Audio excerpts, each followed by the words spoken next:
Bob the Builder, Spud the Dragon, read by Books for Kids by Flying Dragons.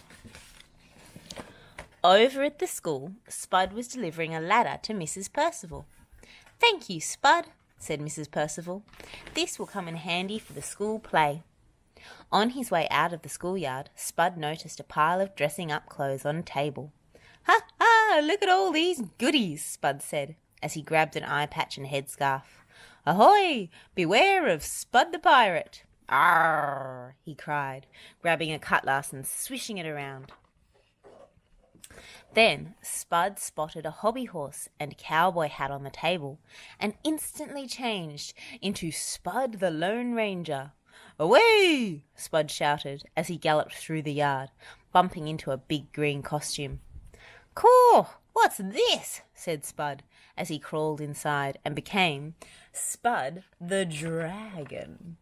"Roar!" cried Spud as he raced away. "I'm sure Mrs. Percival won't mind if I borrow this costume for a bit."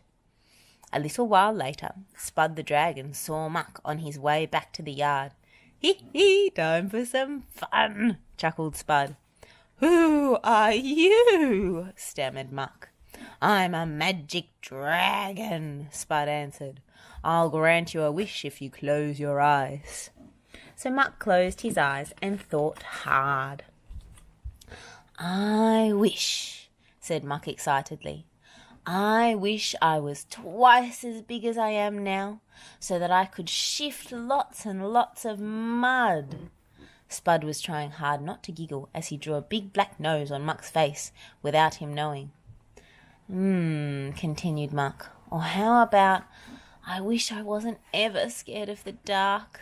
Spud added some long cat's whiskers to Muck's face.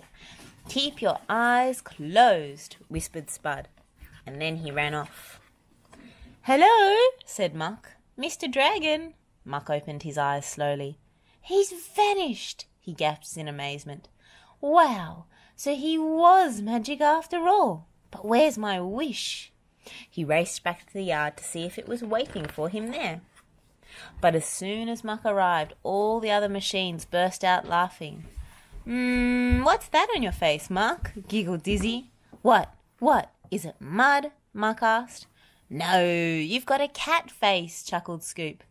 "Wow, I wonder if this has got anything to do with the magic dragon," Muck said.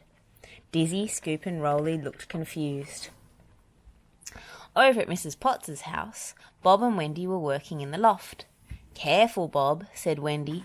"You must stand on the wooden beams, or you'll—" "Ah!" cried Bob as his foot crashed through the floor.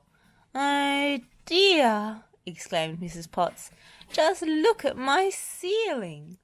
"Can we fix it?" called Wendy. Yes, we can," Bob replied, in a quieter voice than usual. Wendy called outside for Lofty's help.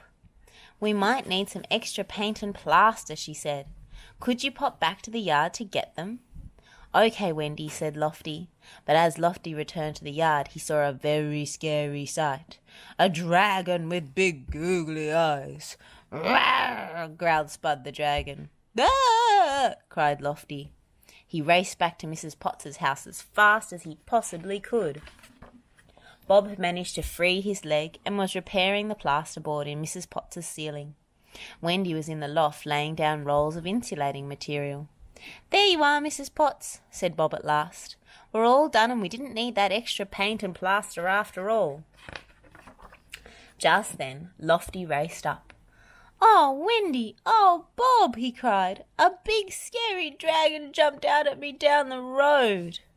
"Oh, Lofty," said Wendy. "There aren't any dragons around here." "There are. There is. I saw it," Lofty said.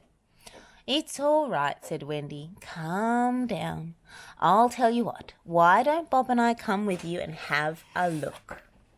"Roar!" said Spud, hopping down the road. "Ha ha, hee hee, roar!" "See, there it is," said Lofty, who was ready to race in the opposite direction. "That's no dragon," Wendy said. "I know that voice from somewhere." "Uh-oh, I'm off," said Spud, realizing he'd been found out. He jumped over the wall and ran into the woods. "Come on, after him," called Wendy. Bob and Wendy chased the dragon through the woods. As the dragon ran, the branches ripped off more and more of the costume until... "Wah!" cried the dragon as he tripped, and his mask flew off. "Aha! I thought so," said Wendy. "It's Spud."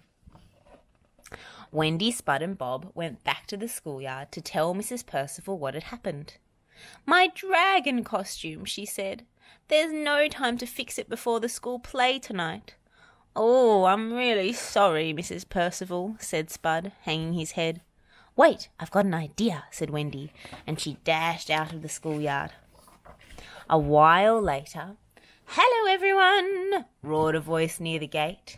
It was Wendy in the repaired dragon costume. She'd used some of the material in Mrs. Potts's loft to mend the costume, so it looked as good as new and just as scary. So scary, in fact, that Spud took one look at it and screamed. "Ugh! It's a real dragon!" he cried as he raced out of the yard. "Come back, Spud," called Wendy. "Hide, everyone! Hide!" screamed Spud, running off down the road. "Oh dear," said Wendy as she took off the mask. "It's only me, Spud." The end. If you'd like to read more books with us, we'd love to have you join us. Hit subscribe below. We've got plenty more Bob the Builder and other lots of lovely books to read too.